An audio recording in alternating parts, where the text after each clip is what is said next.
week the great opportunity to have at the same time here in Geneva the Special Rapporteur on Human Rights and Climate Change and the Special Rapporteur under the Aarhus Convention on Environmental Defenders.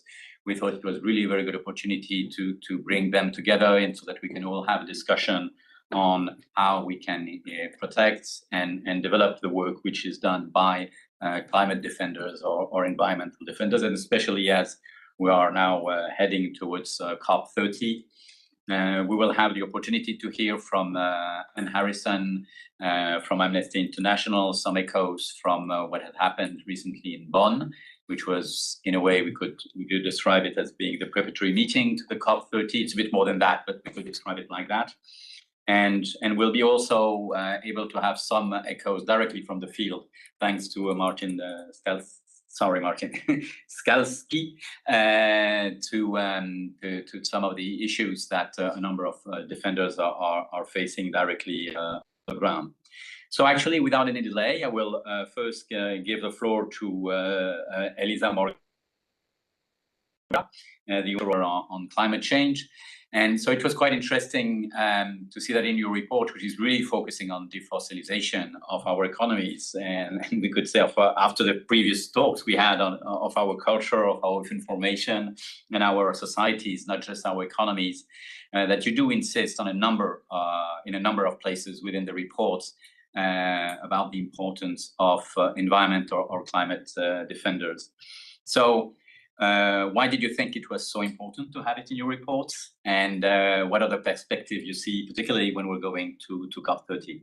The floor is yours. And once again, Elisa, thank you very much for being with us. Yeah, no, thank you so much. I think it's really important to deep dive, I think, into the incredible work that environmental and particularly climate human rights defenders are doing, including already to both, I think, provide insights that very much shaped the findings of my reports, but also how much of a priority it should be for all of us to contribute to the recognition and enhanced protection of climate human rights defenders, now that maybe there'll be wider efforts also as part of implementing the recommendations in my report.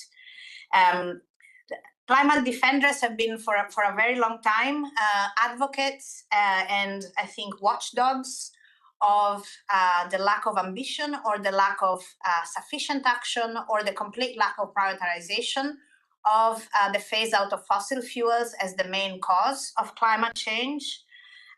They've also been incredible advocates and I think defenders of everyone's right to access of information on climate change and human rights, in realizing how much that lack of attention to fossil fuels is preventing meaningful climate mitigation, but also preventing meaningful protection of human rights in the context of climate change, and particularly challenging a key area that I have identified in the report, which is how much our public debates, our general understanding of how serious climate change is, of how crucial phasing out fossil fuel is to mitigate climate change. And so the whole aspect of defossilizing knowledge and really bringing to the surface the now multi-decade evolving strategies of fossil fuel companies to keep the public away from that essential understanding of how phasing out fossil fuel is the most impactful climate mitigation action we can take.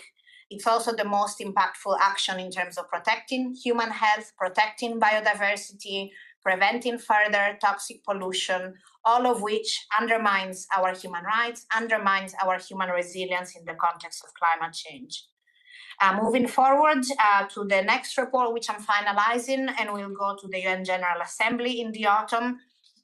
Environmental human rights defenders and climate defenders have also been at the forefront of unsustainable mitigation action that are being taken either in the context of renewable energy, including in the context of critical minerals. And this often is a more difficult landscape to navigate. They might even be seen as fighting against climate mitigation, but in fact what they're surfacing is how we need to take climate mitigation measures that are aligned also with the need to protect biodiversity, to protect water, to prevent further toxic pollution, Otherwise, those mitigation measures will not be effective from a climate perspective, and they will lead to a whole additional series of human rights violations, particularly for the human rights holders who are already most affected by climate change. And I'm thinking about indigenous peoples, peasants and small-scale farmers, persons of African descent.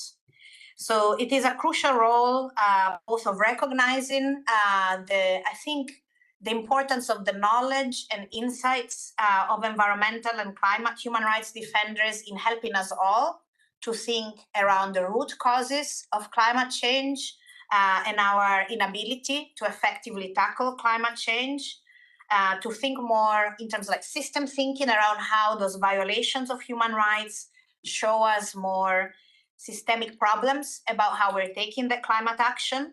And interestingly enough, last night, that advisory opinion of the Inter-American Court for Human Rights has very much put at the center about how we are ineffective in our climate action if we are not protecting life on this planet, if we're not protecting the life supporting systems on our planet, if you're not taking climate action, the action that supports the climate system, not just taking action that may be appearing in very narrow terms, potentially to decrease carbon dioxide emissions, but often the carbon tunnel vision hides a series of other flaws in our climate action.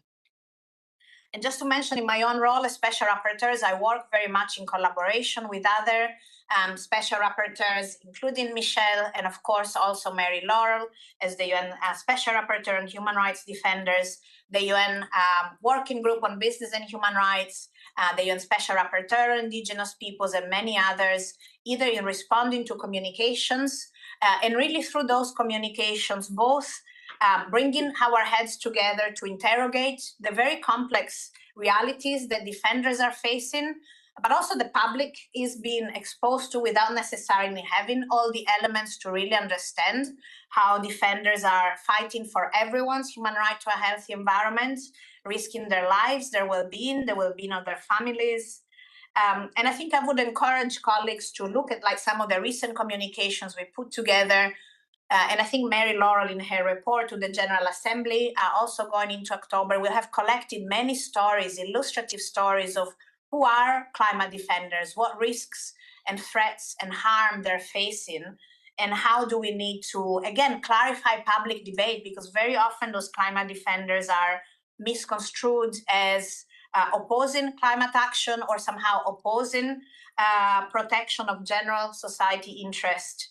And again, the two sides of this work is the tail end, the threats that defenders are facing and how we need to ensure more effective, coherent protection to them, very responsive to their evolving needs, but crucially also how we need to take their own knowledge and the knowledge that we're gathering from their experiences at the early stages of understanding the systems we're in and how they are still misaligned with the climate action we need to have in place. And very much centering, which we need then, as an example for how any climate change decision-making space should do, centering defenders' knowledge, insights, and their lived experiences as the crucial evidence base for taking better, more effective, and more inclusive decisions on climate action. Thank you very much, Elisa. That was very, very, very clear. And thank you for, as you just said, you used the word centering. And indeed, it's very useful to repeat how much the work and the actions which are done by defenders has to be at the center of the debate. And of course, it sounds a bit like self-servicing, but I think we really see through your own report, not only your own report, but that's the last one we've been discussing, how this is a crucial element in the fight in climate change. It is not something that can be just considered being left to a small number of experts. It's a crucial element within our own societies. So thank you very much. And thank you also for telling us that we will have to look at the reports coming at the next session of the United Nations General Assembly in October. There are a number of reports which are under preparation that they will come, and it's very interesting to see that there will be, if I understand, you have prepared something with the Special Rapporteur on Human Rights Defenders. Well, she has prepared it, but I have advised, and Okay, then and it will build on many of the joint communications we prepared. So indeed, it's a field where we have now more and more to read the different reports together, and because they give us a much more complete picture of the situation. Well, now I'd like to turn to Michel first. Michel, first, you're very well known for the work you did before the current mandate in which you are, but you were at that time before Mary Lolo, the special rapporteur on human rights defenders. And you're very aware about one of the problems we are facing is that the word defender sometimes is an issue because people don't identify themselves as defenders when actually they are, and they are protected by rights. So they don't always do the direct work they should be doing in order to be to stay safe and to be protected. And you have now developed the work, and you have really basically pioneered this work on the protection of environmental defenders in the framework of the Aarhus Convention, which is something more geographically limited, but that does not prevent you of working on some of the extraterritorial obligations that the states and the parties under the Aarhus Convention have. So you do have, your mandate is not just a small geographical one, and it is quite a wide one. You have also worked, and because we were all of us, we were at the last COP in Baku, where there were definitely a number of issues in terms of for the protection of defenders to raise. So you've been working on this climate aspect within the more broader framework of environmental defenders. So how do you see this in relation to your mandate and all the work that you have been doing so far? And perhaps it's also for me a good opportunity to say to everybody that you have announced now at the current working group of the parties of the Aarhus Convention that you're ready to run for the next cycle. And so we all look forward to continue to work with you in the coming years. Michel, the floor is yours. Thank you, Yves. And yes, maybe I would like to focus on two topics. The first is my findings on climate activists, what I've seen in my own travels to different countries, and say a few words on precisely on international fora where climate activists are should be present and are sometimes facing difficult situations, if not scary situations, like about the case in Baku, where we, the two of us, were present. So that's a mandate which is very much people-oriented. My mandate is to protect and to defend people who are at risk. There's a rapid response mechanism by which I'm supposed to take action immediately when I do receive complaints coming from defenders. And from the beginning, when I was appointed, I decided together with the team to travel to many countries, as many countries as possible, with a view to meet with climate activists and defenders and to hear their voices, receiving testimonies, but also I was hoping to receive from them some ideas on how I could better strategize for the mandate to make it more effective. And really, so we did like 26 travels to EU countries and others, sometimes at different occasions, sometimes 2 or 3 times. We also, as you recalled, Yves, decided to do the same in Africa, Latin America, in Asia, to also meet with climate activists of those countries. And clearly, I was not expecting to receive some of the scary stories that came to my attention through testimonies provided by activists. And the first that came to me were climate activists using new forms of mobilization, like civil obedience. And for that, we're facing, as you know, first terrible statements by ministers, by members of parliament, calling them eco-terrorists, Green Taliban, Green Ismail, which has also an impact on how they were feeling delegitimized by public statements, by public officials in their countries. And then also the role of the media that would not only report on the action, but also through bad stories, also try to stigmatize those people, calling them also terrorists in so many countries. And then they came to me saying, we're also facing a threat by the police when you try to demonstrate, when you are blocking the street, or when you're trying to raise awareness on the need for our governments to implement the Paris Agreement. Horrible stories in police stations, including in countries in the EU, not in countries, but in my report you will find concrete elements. And then being brought to court facing, criminal charges, using prosecutors using new terminologies, new charges like sabotage in one country. Many countries using also new charges to target those climate activists, and then as a return, we facing harsh sentences by courts, like as you know very well now in the UK, 5 years prison for Daniel Shaw and 4 others, 1 year prison for Dr. Hart, being debarred also of his medical license. So I mean, many stories that led me to publish a first report, which is only my findings on climate activities. The first report was a position paper of the mandate. That is how I see the situation of climate activists and how I would be able to call states to do better. So we decided to present 5 calls for action for states to respond to the needs of those young people using climate civil obedience. And by the way, it's not only young people. We met grandmothers as well, like in Sweden, mothers in rebellion, for instance, supporting their daughter, their children, doing the same. That's across the board in many countries, not only young people. And in addition to the position paper by which we sent a call for action for states, we had decided to present what we call the UN guidelines on the right to protest applied to disobedience that will be presented, that will be made public in September this year. That will be presented at the next meeting of the parties to the Arts Convention in November. And I do hope, Elisa and other rapporteurs, that you will be able to read those guidelines and maybe endorse the guidelines, so that there will be also a possibility to have a joint call coming from different special rapporteurs and also regional actors like Council of Europe, African Commission, Inter-American Commission, so that we join our forces to make sure that states will understand the need to change not only the legislation, but also the practice to better understand what those kind of activities are facing. Not to be too long, but moving to COP, as I said, for me, that was the second COP after Dubai, and really, Baku was scary, including for me.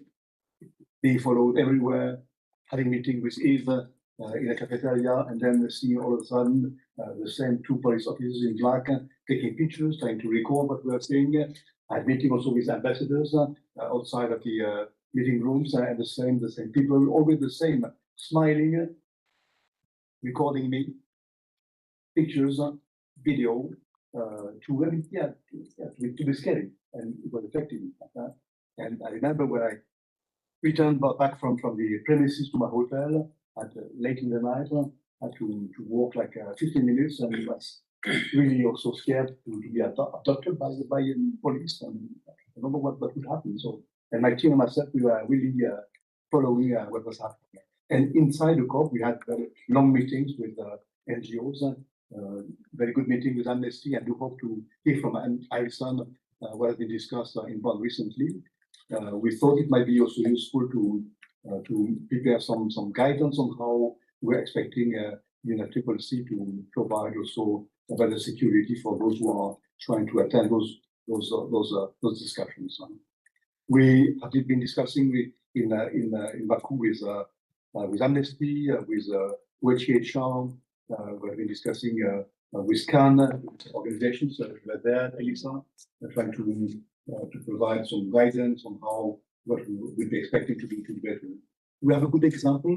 That's the Cali COP biodiversity, in fact, where we saw that Colombia did huge efforts to provide security to those who are participating. So we know that states could do better, and we do hope that in Belém, Brazil has understood the goal, for instance. But now we need to see concrete results, concrete commitments, and one of the ideas that we discussed with OHCHR and others was the possibility for at least a few rapporteurs, like you, Elisa, and myself, to be not part of the advisory group that looks into the post-agreement between Brazil and United States, but at least to be there to monitor that all provisions, including in the agreement, will be fully implemented. And if there will be complaints, at least there will be external actors, not the UN, but UN experts, being able to talk to the FCCC and to the government to say, hey, there are things that you agree to do and you have not done. Thank you very much, Michel. And this leads really us directly to the next speaker that you just mentioned, Anne Harrison from Amnesty International. Anne, thank you very much for being with us. You were in Bonn during the last weeks, and you've been following all of the discussions. What can you share with us out of what happened over there, and what are the perspectives for COP13 in your view? I'm sorry, I can't hear. Suddenly, I can't hear anything. Is it? Yes, it's. Can you hear me? Can you hear? I think we're muted. No, we are not muted. No. Parce que les collègues sont. Can you hear us, Anne? We can hear you. You send a message saying that we can hear. A message that she can speak, like Carita. Yeah. Claudia is on it. I'm very sorry, but I can't hear anything, so I'm not sure if I'm supposed to be speaking, and I'm not sure if Yes. you can hear me. Yes. I am supposed to be speaking. Okay. Anyway, I can't hear anything from you, so apologies if. Just be aware that I can't. But anyway, thank you very much for inviting me to speak, and it was great to hear the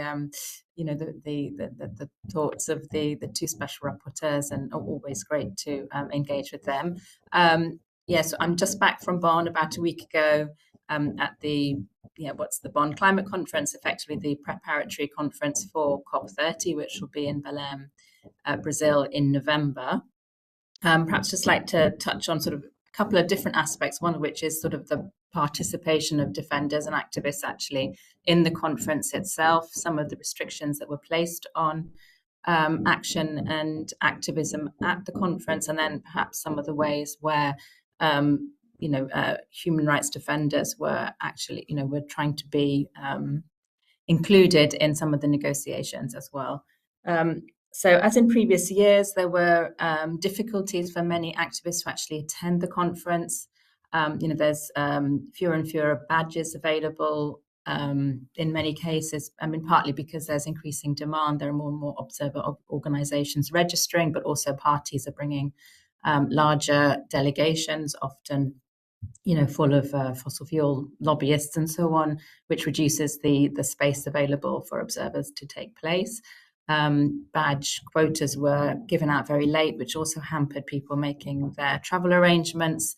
There were, again, problems with visas. Many activists, particularly from Africa and other global south countries, were unable to obtain Schengen visas to actually get to Bonn. I mean, I personally spoke to people who were in that position who, had badges, who had funding and were unable to get visas to attend. And in fact, that was actually leading some of the constituencies, observer constituencies there, to actually start calling for consideration of moving this preparatory conference from Germany to elsewhere where it might be easier to get visas. And these are, the sort of the expense of coming as well, which is also relevant for COPs as well. Looking forward to Brazil is sort of the cost of accommodation and flight costs, and also lack of funding available to people. That there is definitely an impact, I think, of the humanitarian and other aid cuts this year. That a lot of organisations have had their funding cut, and that's affected the ability of activists to obtain funding, to actually get to Bonn, and probably the same will also happen for Brazil as well. And also partly connected to the fact that the conferences are expanding, the agendas are expanding all the time. There's sort of actually a problem of observers who actually get there in being able to attend some of the negotiations. For example, there's a lack of adequately sized rooms. Parties always take precedence over observers for getting in. And so that is affecting how civil society can monitor and hold the governments who are there to account for what they're doing in the negotiations. And then the sort of wider UN budget problems, which affects the UNFCCC as well, has also led to issues in previous years in online access. For example, last year there was no online access in the Bonn Climate Conference, which was, really hampers people who can't get there to follow online. This year there was, but it actually was only announced very late that there would be a virtual platform. So that's positive, but obviously it remains a concern. It might not be continued. And there's also definitely less live streaming and also archiving official side events, which means there's less access to others who are outside to what's going on in Bonn itself. Then Michelle talked about, some of the difficulties there have been in previous COPs. Baku was indeed a very scary place. I also found it personally a very scary place to be, and which is all of the more important why there needs to be good human rights protections for delegates who go there. I mean, that's both for parties and for observers as well, but particularly for observers who have less diplomatic immunity. And just to highlight that there, although Brazil is easier in some ways, that there are still concerns there around safety. Brazil is the second most dangerous country for environmental defenders, and there are particular issues in the state of Pará, where Belém is, around police violence, which is something that the COP presidency, incoming COP presidency, didn't want to address at Bonn. Some of these concerns are being raised around the safety of people who are coming there, both Brazilians and others as well. So in terms of the host country agreements, this is something we've been pushing on for some years to try and get better protections in them, but also it's important to have transparency around them, because we don't know, what those protections are if we can't get hold of the host country agreements, and that's been an ongoing issue. Advice that they were available from the treaty system. Actually, we managed to show this year that was not possible, and we got a final response from the treaty system that they don't make the host country agreements available to members of the public, so civil society organizations like Amnesty, which did lead to a slight gain this year in the draft conclusions for what's called the Arrangement for Intergovernmental Meetings, which covers host countries and observer participation. So there is a mandate in the draft conclusions from Bonn to the Secretariat to publish the host country agreements on their website as soon as possible after they come into force. But because past agreements that we have been able to see have not come into force until about a month before COP, which is too late for meaningful assessment of what the protections are. And even an encouragement to make sure they come into force, very quickly is it's rather weak, and it doesn't make sure that we'll be able to see these things. And the other thing to note is that unusually this year, these conclusions on these arrangement for intergovernmental meetings were not actually agreed at Bonn. They've actually been sent to the next meeting of what's called the subsidiary bodies, so the sort of preparatory bodies, which will meet again just before the COP opens. And so there's also a risk that, all of these things could be opened up again, and there's no guarantee that they'll actually be finally agreed and then become part of the record and a proper mandate for the Secretariat to publish. And then just also in terms of the space for activism at COPs, and Bonn itself, in places where there are restrictions, particularly outside, then the space inside the blue zone that's actually controlled by the UN is all the more important for activists to make their voices heard and to raise their concerns through what are called advocacy actions, or which are essentially small protests that are permitted inside the blue zone. And over the last few years, we've seen increasing restrictions on what can be said and done and shown at these advocacy actions. And so just as a sort of concrete example, Amnesty has been organising actions on behalf of imprisoned human rights defenders around the world, sort of under the slogan of no climate justice without human rights, sort of highlighting the indivisibility of human rights and how that climate justice cannot be achieved unless human rights are respected and protected.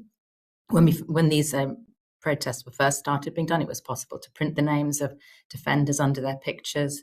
I mean, it's never been possible to mention specific countries, but at COP28, that was no longer allowed to print their names. We could say their names, but not print them, so that no pictures going out to the rest of the world would actually have names and make it possible for people to know who the defenders were. And then at COP29 last year, there was a new thing added whereby we had to kind of make clear, what the link of each defender was to environmental advocacy, which we pushed back on and saying the whole point is that all human rights are relevant. And so far we have managed to argue successfully that access to information is inextricably linked to climate justice, because for the same reasons that Elisa was talking about, that we all need access to information about climate change. So defenders working on access to information are relevant. And this year we were challenged when we wanted to highlight the case of a doctor from Gaza who was imprisoned for his advocacy against the destruction of the health systems in Gaza. But we again managed to argue that, in fact, the right to health is an inextricable part of climate justice. And, the right to health is also affected by climate change, and people in conflict situations are, very vulnerable to climate change. And so a functioning health system is absolutely essential. But just this kind of, constant revisiting of what advocacy actions can and can't do it's difficult, it's draining, it takes a lot of time, and takes us away from, also doing the other work that we need to do when we're there. And then perhaps the other thing to flag there is also around Palestinian solidarity actions, which have been permitted in the past, but this time there was a particular slogan which was not permitted, which was "End the siege," and that actually led to a decision not to hold any more solidarity actions inside the blue zone at Bonn. But in Germany, there are still restrictions about what you can and can't say around Palestinian solidarity actions outside, but it was possible to use that slogan. But in some countries, it might not be possible to do that. So it's just an illustration of some of these difficulties that we're having going forward that all affect the ability of human rights defenders and climate activists to do their work within these multilateral spaces. And then just quickly on some of the things that were happening actually in negotiations. There was, as ever, there's quite a lot of pushback from some states around including human rights language and language mentioning human rights defenders in many negotiation streams. But there was negotiations around what's called the Gender Action Plan, and the text that is going forward for further discussion and agreement at Belém at the moment does include reference to environmental human rights defenders, and specifically women environmental human rights defenders. And there's also text which is still there as options, which will have to be further discussed and debated. But it's positive, at least, that is still there, and that the civil society can come and fight to make sure that there is strong language around protection of women environmental human rights defenders and recognizing their leadership role, and putting in place support for capacity building measures for them as a way to sort of start highlighting the importance and the connection of defenders to the talks and the negotiations that go on at COP. So I think I'll leave it there, but happy to answer any more questions further if people have them later. Thank you. Thank you very much, Anne, for all of this. I hope you can hear us again. So perhaps when you unmute your mic, you can hear us again. I hope that's the case. So if I understand well, the agreement, the host agreement that had been announced as being that would be made public rather early. It was even said that it would be before the SB. Finally, it was not done public before the SB. And if I understand well, it is still now pushed to the acceptance at the next SB just before COP. Ben Schachter, who's the coordinator of the Climate and Environment team of the Office of the High Commissioner, is with us. Can you just clarify this point, Ben? Yeah, so the host country agreement is, according to the conclusions at the SB, should be published on entry into force. Now, we don't actually know when the host country agreement enters into force because that's information that would be in the host country agreement. Bit of a catch-22. But I suspect it is in fact in advance of CUP or on the first day of the CUP. But I imagine it has to be earlier because there are preparatory meetings that take place in the World Leaders Summit and such before the CUP itself starts. But exactly when, I have no idea. Okay, so we still have an issue around the host agreement, unfortunately. So when we had hoped that this would be, Belém would be a good opportunity to go beyond, and that the next meetings, the next COPs would have this published much earlier, which would help us to be sure of what our possibilities. And before I turn to Martin, who's also going to bring to us a wider view, I wanted to ask the two special rapporteurs if they had any comments after what we just heard from Anne.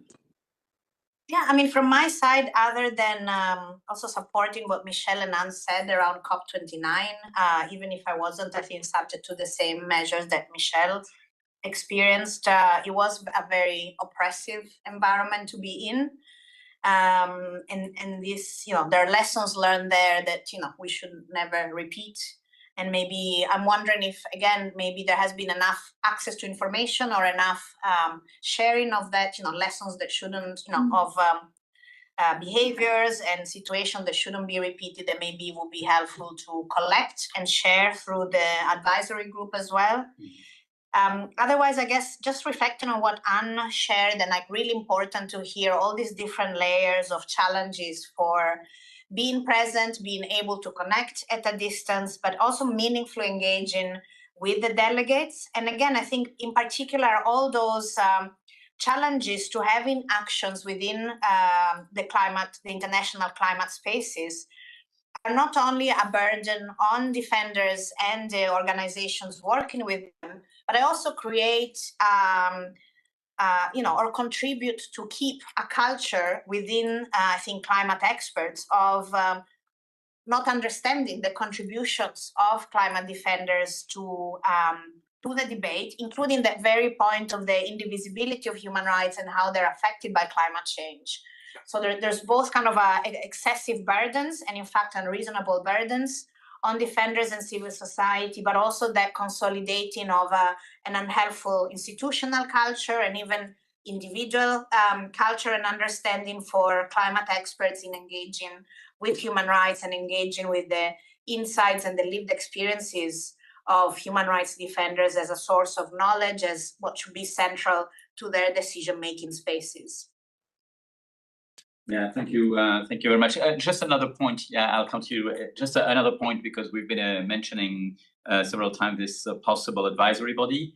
How definitive are we? Do we have it, or is it still a plan, a project, an idea?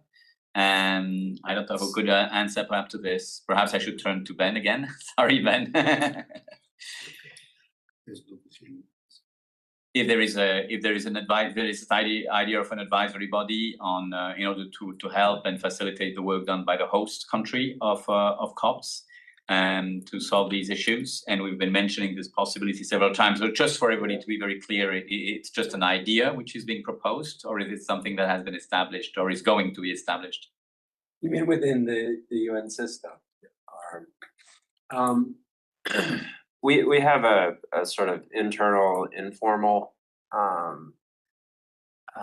discussion group, let's say, with the UNFCCC Secretariat, DSS, UNEP, and a number of other UN organizations related to issues around civic space in the context of climate negotiations.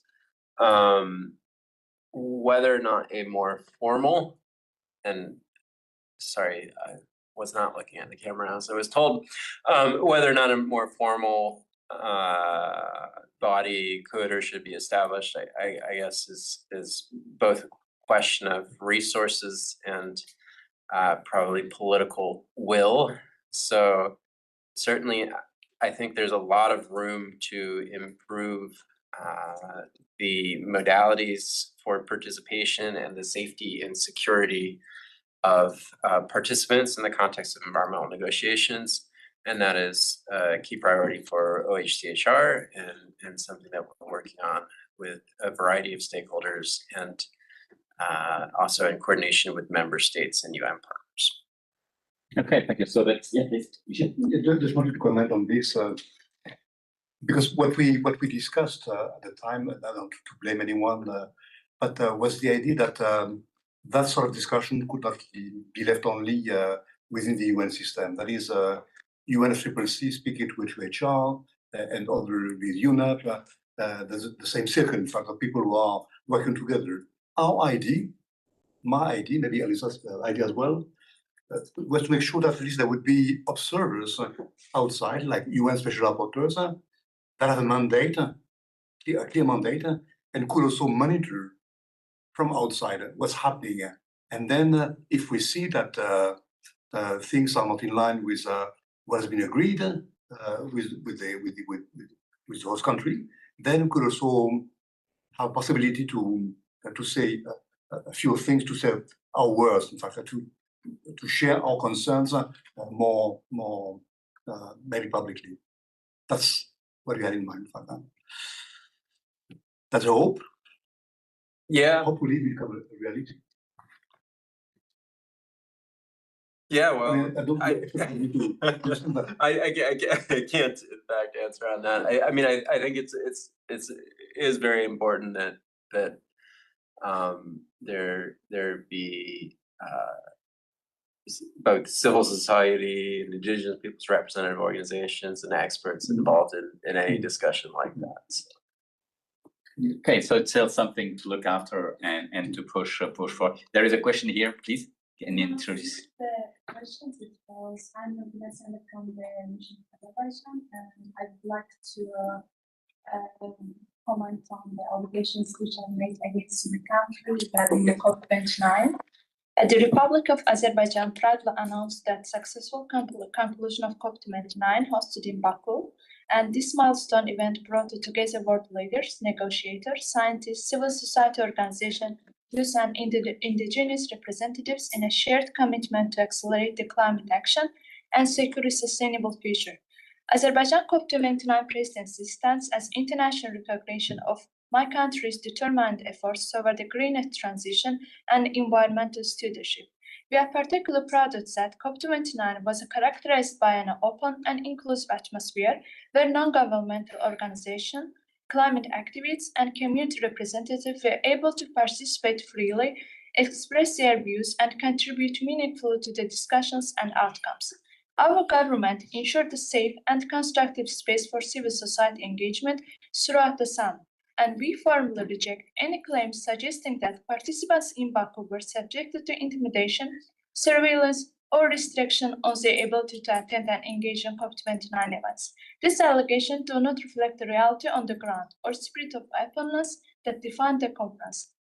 Azerbaijan remains dedicated to fostering cooperation, promoting environmental safety, and working with all stakeholders to implement the agreements which are. Thank you for your statement and welcome to this discussion. I should have said hello at the very beginning. I'm sorry about that, and thank you for coming. We are now going to move it outside of the COP itself, but to an issue which is related to the COP. And I'll just take this opportunity to thank Michel Faust for being with us. I know that you have to rush now to catch a train, not to miss it. So I want to thank you very much for all.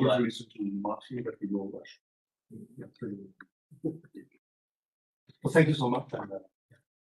Thank you, Michel. Carlos, good to hear you staying on your mandate. Yes. Great news. Bye. So as I was saying, we're continuing here with an issue which is directly actually does relate to the question of the COP, but not only. But as it was said before, even when for all of us will be able to go to the land, we know that we will be in an area where you do have, unfortunately, a high rate of repression and even assassination of environmental defenders.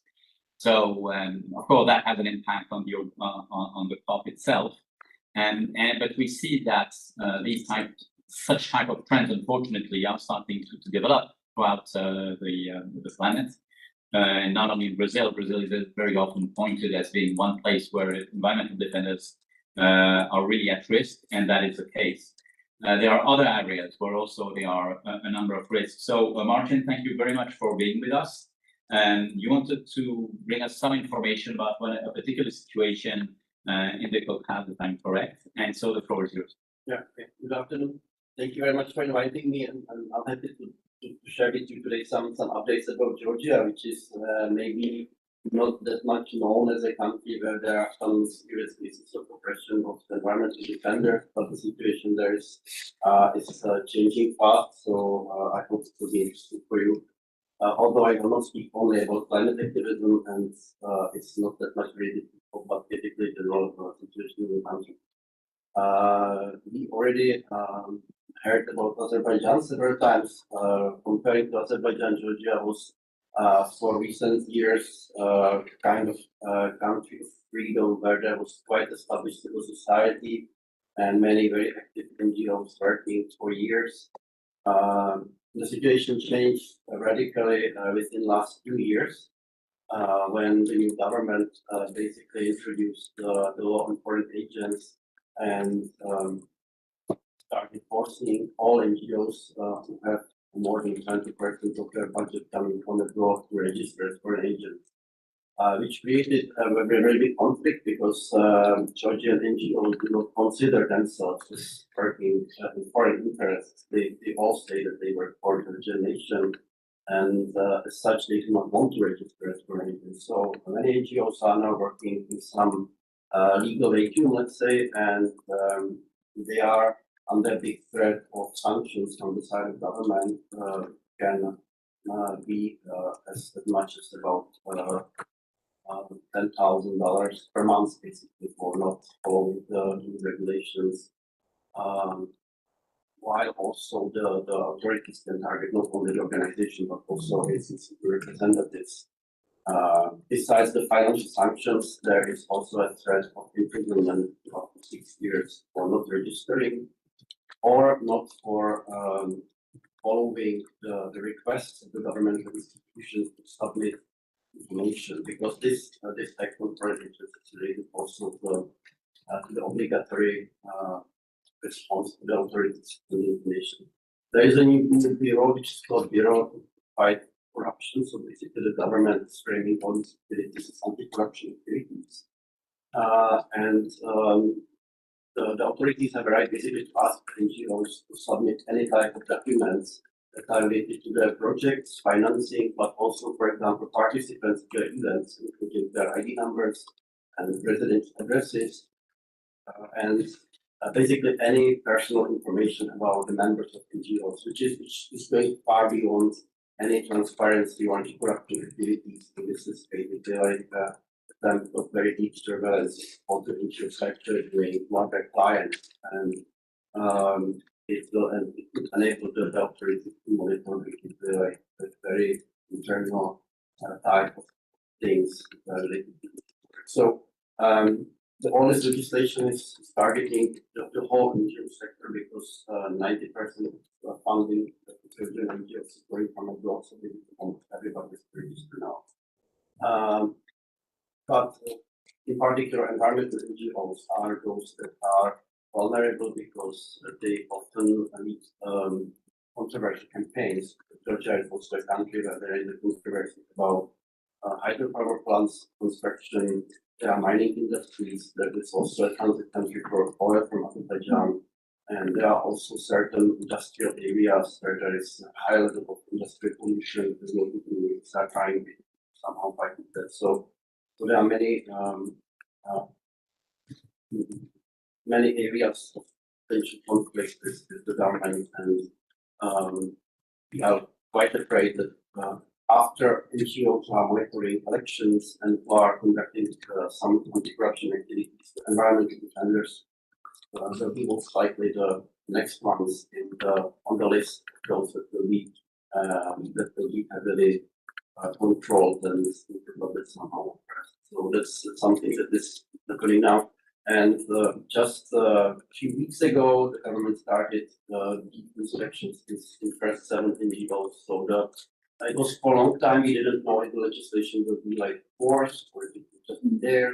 But now we are observing that it's really being implemented in the way that we are afraid of. So they actually sent the 7 selected NGOs, including Transparency International, a long list of the information that they are about to submit, and they got 3 days basically to submit all the information, as I mentioned before, including like the names of participants and all these things, which is not really realistic to collect the time period. Yeah, so that's it. So basically, I want to comment on this information, and we are already registering some particular conflicts where the local communities who were somehow dependent on the support of professional NGOs, lawyers, also independent media are losing basically this support because it's now difficult for professional organizations to provide support to local citizens and local communities who are involved in some environmental conflict. So local people who are affected are losing basically the support they need. Thank you very much, Martin, for bringing us this information. Actually, concerning precisely what is happening in Georgia, and to show that it does have a link with what we were talking before about the COPs in general and COP 30. Recently, there was here in Geneva the COPs of the Basel, Rotterdam, and Stockholm conventions on toxics. And we had here at one of the side events interesting and very contradicting example where Georgia did come at a side event and presented all the great work it did and how much they are very proud to have ratified the Aarhus Convention.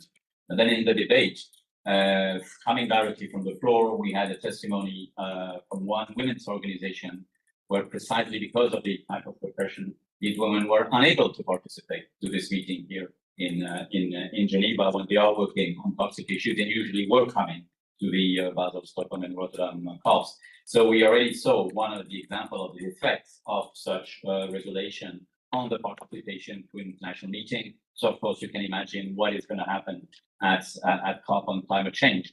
And as it has said, and it was said very well at the very beginning, it is impossible to do any meaningful climate action if ever we're restricting the circulation of information, if we're not getting the possibility because of the diversity of actions which are needed in order to cope with the climate change and to struggle against this change.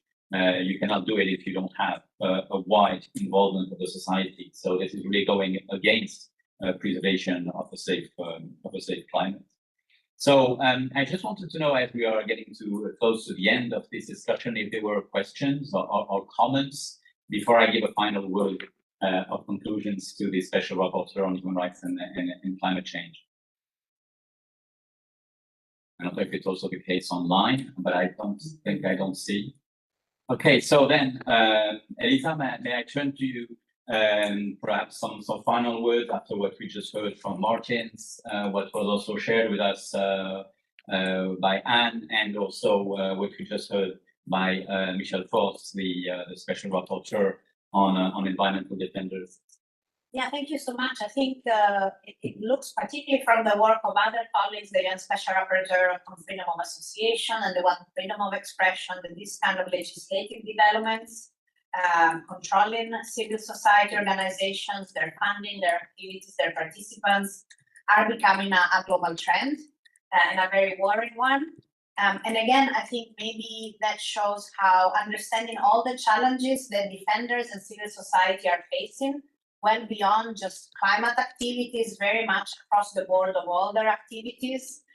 It's really important to kind of, again, listen to them, understand what are the challenges they're facing, what may be potentially measures that may not, on the face of them, appear to be undermining their activities, but in fact are intimidating, are creating new risks, new concerns within that community who is already doing very difficult work and has already been for many decades, subject to threats, to harassment, to increasingly undue use of judicial systems, really looking at the cumulative impact of all these threats and these uses of public powers that are instead meant to be recognized in their work, supporting their work. And I think it's both the impact in terms of what is being felt at the receiving end by defenders and their organizations. There's also then the impact on the public narrative and what that means, again, for the formation of public opinion around their role. And the special rapporteurs that have worked both on freedom of expression and freedom of association have already provided really important recommendations to states about the concerns around the compatibility of those legislative measures and also implementation practices in terms of compliance with international human rights standards. Have also provided very practical advice about how public authorities need to work together with defenders, their organizations, with media to ensure a fair narrative, recognizing the role of defenders and clarifying what are the basic conditions that are essential for them, again, to carry out a work that is to the benefit of everyone's human right to a healthy environment.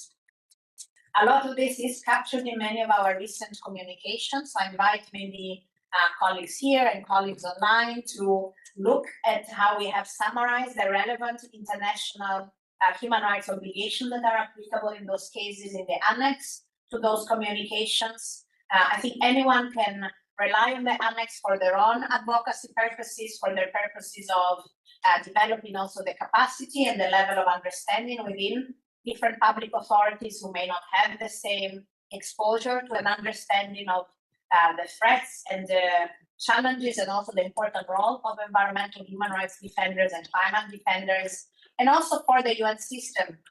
Every member of the UN system is expected to follow up to our communications and play their part in upholding the UN Charter and the provision on upholding human rights. And so again, that can be central UN offices, it can be the regional or national offices, and maybe there's conversation to be had about the role of our different UN offices in following up and making their own contributions to the narrative, to capacities, to support for NGOs and defenders on the ground, and hopefully relying on those communications as well as the underlying reports of different special rapporteurs to clarify what are the minimum standards of protection and when different initiatives that may have different labels are in fact undermining or even violating those human rights. Well, thank you very much. This brings to an end this discussion. Of course, there will be follow-ups as we get closer to the to COP30. There will be also discussions in September at the Human Rights Council on defenders precisely in the framework of toxics and plastics and so on. As I'm mentioning plastics, we're ending our discussion right now, but we'll be all together again in half an hour for a discussion this time on the elements of plastics and how this can be a lock-in when we're trying to get out of the current trend, which we're calling the carbon tunnel, which I think is a very good description of the situation we are in. And so you are all warmly called to come back here in about half an hour online and in the room for the discussion, which will be an opening on what's coming next here in Geneva, which will be the negotiation, we hope the last phase of the negotiation of a future treaty on plastics, which we hope will be considering plastics in its whole life cycle, as it is said. And so that's going to be a very, very important document. And of course, it relates very closely to the question of climate change. And we have very relevant elements of that in the report of the special rapporteur. So we'll be getting a bit more in detail into this in about half an hour. I'll get back the floor to Diana for a close and perhaps also for practical indication for those who want to join us online at 2. Actually, the QR code of the upcoming event is on the screen now. I just wanted to thank you all for our panelists, but also who has joined us online and here in the room. I would like also to mention that a lot was mentioned, so we are summarizing the session, we will include also the comments in that summary. And we will put the links to the various elements that you have mentioned also on that page, and that will be on the webpage of the event, which link or QR code was shared in almost all the slides here. So I join in inviting you to join us in 26 minutes from now here in the same room or online with the link that was shared on this slide for a very interesting discussion taking place exactly 1 month before we are welcoming delegates to Geneva for what is a very important negotiation. Thank you very much. Thank